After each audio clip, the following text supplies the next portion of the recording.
We're in good form. We're in top form, mate. So you've been away for about 3 months then, Sam, in Caribbean? Caribbean? Oh, yeah, I bet you have. Yeah, Caribbean all over. Very nice. Orlando, Don't blame you. Don't blame you.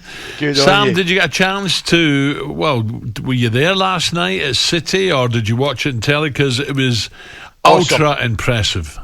I was fortunate enough to be there last night in the director's box, and I have to say everything about Manchester City is 5-star, Alan. Not just the team on the pitch that cruised to a much more comfortable win than I expected, but also the service around Manchester City was just absolutely fabulous. So it was a wonderful evening.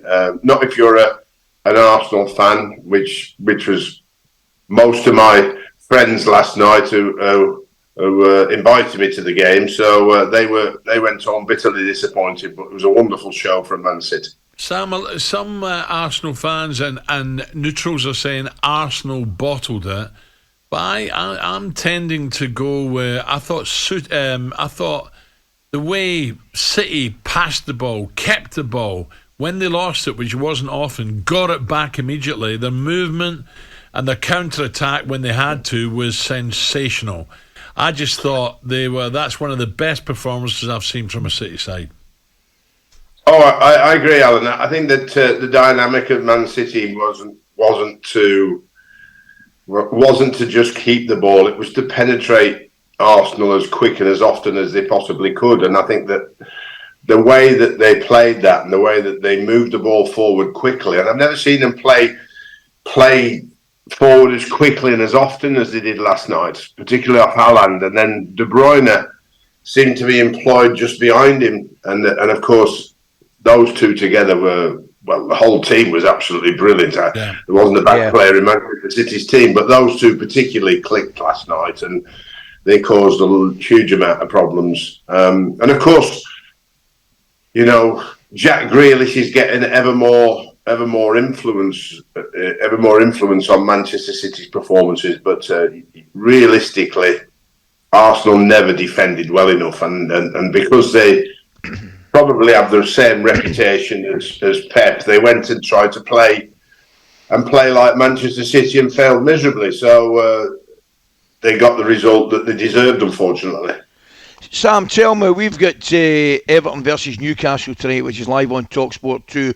Everton clearly in desperate trouble, sitting second bottom. Newcastle, the complete opposite, third top. Tell me what your views are on both clubs and their situations at the moment. Have both clubs surprised you where they are in the league? Oh, absolutely, Ali. I think that a big surprise for both clubs, and I think that certainly let's take Newcastle. I think that yes, there's been a massive investment in the club. Eddie has handled the situation brilliantly, and the players that were already there seem to have increased their performance levels by a massive 10%, I would say, which is a massive amount. If anybody's listening in football, you lift your performances 10%. That means you have turned out to be one good Premier League player. And of course, the players that they bought have added to that, and that's why the whole team and the way Eddie's handled it is performing like it is. Unexpected for me. I knew they were going to be good this year and probably finish in the top half of the table, but competing for the Champions League has been outstanding. And of course, he's done one thing that not many people talk about, because you don't get the right amount of attention to it. Defensively, they've been outstanding. Yep. So when they can't put the ball in the back of the net, they haven't lost a game. They've got clean sheets, picked up points, and then when they have it top form and put the ball in the back of the net, they've won these games and got them into the top four. Whereas it's the opposite for Everton. They can't score at the front end.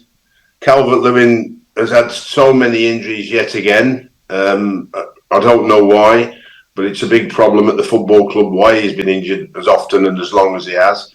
And I think that defensively, they just haven't been as good as I expected with the players that they brought in. Yeah. They brought almost a whole new back four in, Frank did, and they're still still as leaky as ever, unfortunately. So they've got a desperate few games ahead of them to stay in the Premier League. And there's one group of people who help the most for Everton, and that's the supporters at home. So they will create an awful lot of noise and intimidation tonight, and try and help the players to get over the line and get a result. Yeah. So, I mean, I don't know what system Sean's going to pick, but I don't think he can play top against Newcastle the way they're playing at the moment. So he'll have to do a 4-3-3 or a back five, I think, and make sure they contain them. Everton contain Newcastle first, and see where they go with the passion from the crowd and the passion from his team to try and get a result. Yeah. Sam, West Ham, I thought they were a bit unlucky. Moisey, very unhappy. No penalty given towards the end. I thought West Ham, cracking goal from Bowen, just given offside. Yeah. They really give Liverpool a hard game. West Ham, you think they've just got enough to stay up? I think they're in the best form this season right now, until I watched them against Bournemouth, put them to rights and pick up the 3 points. And obviously that confidence went into the Liverpool game, for what I've been reading. But when you're in the bottom like that and you get a blow like that, now, Alan, whether this is a penalty or not, it didn't get looked at by VAR. Every handball in the box is supposed to be looked at, as far as I'm concerned, and you two can tell me if I'm wrong, but should be looked at. Is that correct? Well, Ali, I don't know the whole, because it keeps changing all the time, but David was raging that it wasn't looked at.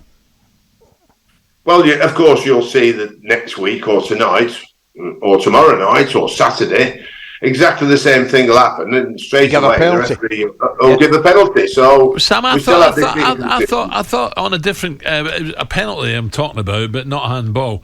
I thought Partey's challenge on De Bruyne was every chance a penalty last night, early on in the game.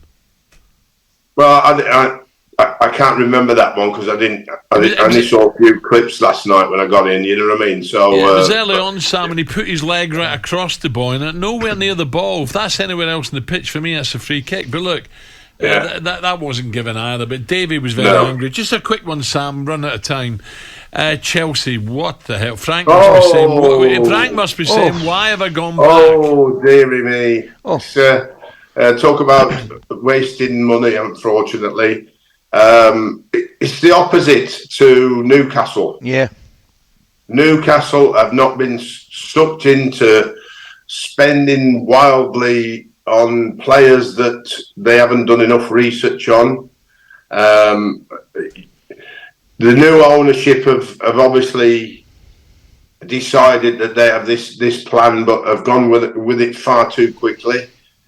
And they've delved into a business that they know little or nothing about.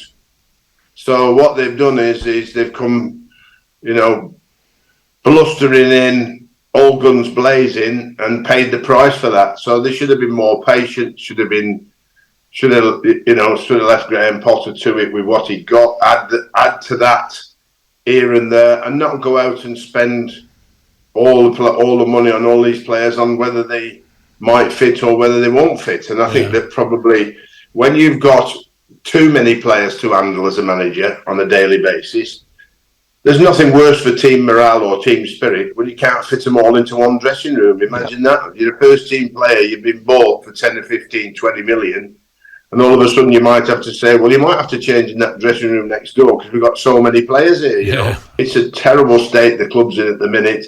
And you can see that by the performances on the field. Yeah. And somebody needs to get there, really get a grip of it. And the new owners really need to listen to the new coach who knows how to handle this situation. And really the new owners then need to talk about how to improve the overall facilities of Newcastle and how to get the money or up the money by their expertise on advertising and corporate sponsorship and so on and so forth.